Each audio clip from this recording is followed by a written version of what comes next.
उनकी खैर इसी में है कि वो भारत की ओर अपना रुख अब छोड़ दें, नहीं तो भारत और भारत की सेनाएं पूरे तरीके से उनको नेस्तनाबूद करेंगी। कोई हमारे घर में आकर के आतंक मचाए तो क्या भारत ने चूड़ियां पहन रखी हैं?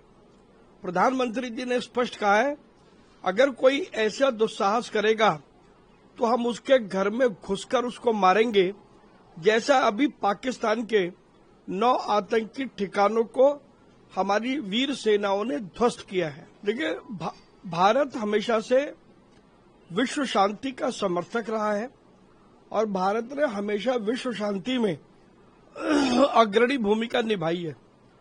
लेकिन कोई यदि भारत की एकता, अखंडता, सुरक्षा और सार्वभौमिकता पर कोई सवाल उठाएगा या कोई हमला करेगा तो भारत चुपचाप नहीं बैठेगा।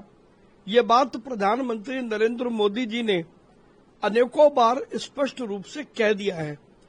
तो दुनिया को भी ये बात समझ में आती है कि अगर किसी देश की संप्रभुता पर आक्रमण होगा तो भारत डटकर के उसका जवाब देगा। ये विषय बहुत गंभीर है क्योंकि देश की एकता और अखंडता से जुड़ा हुआ है।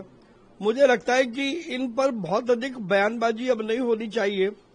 प्रधानमंत्री नरेंद्र मोदी जी ने अपने राष्ट्र संबोधन में स्पष्ट कर दिया, उससे पहले हमारे डीजीएमओ ने अपनी प्रेस कॉन्फ्रेंस में स्पष्ट कर दिया, और ऐसा स्पष्ट होने के बाद अब यदि कोई सवाल उठाता है तो कहीं ना कहीं ये लगेगा कि वो देश के प्रति उसका विश्वास मजबूत नहीं है। Confederation of all India traders ने जब चीन ने गलवान पर हमला किया था तो हमने पूरे देश में चीनी उत्पादों के बहिष्कार का अभियान चलाया था, जो अभी भी जारी है, और उस अभियान के कारण से काफी सफलता मिली है और एक सकारात्मकता आई है भारतीय उत्पादों के प्रति। वर्तमान भारत पाकिस्तान के इस युद्ध सरी की स्थिति में तुर्की और अजरबैजान ने खुलकर के पाकिस्तान का समर्थन किया है। दोनों देश ये भूल गए हैं कि उनकी अर्थव्यवस्था में भारतीयों का क्या योगदान है।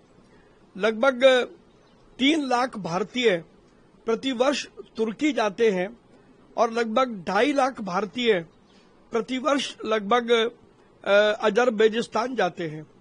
वहां पर हमारे बहुत से लोग समारोह करते हैं, शादियां करते हैं, बहुत सारा राजस्व भारतीयों की वजह से तुर्की और अजरबैजान को मिलता है।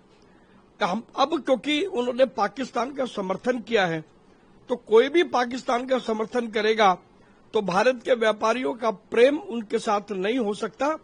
इसलिए हमने पूरे देश के व्यापारियों से और लोगों से आग्रह किया है कि अब वो समय आ गया है जब इन दोनों देशों को सबक सिखाया जाए और तुर्की और अजरबैजान की यात्राओं से का पूर्ण रूप से बहिष्कार किया जाए। कैट इस संबंध में ट्रैवल टूर ऑपरेटर्स और अन्य संगठनों से भी लगातार बात कर रहा है और ऐसा हम करके रहेंगे।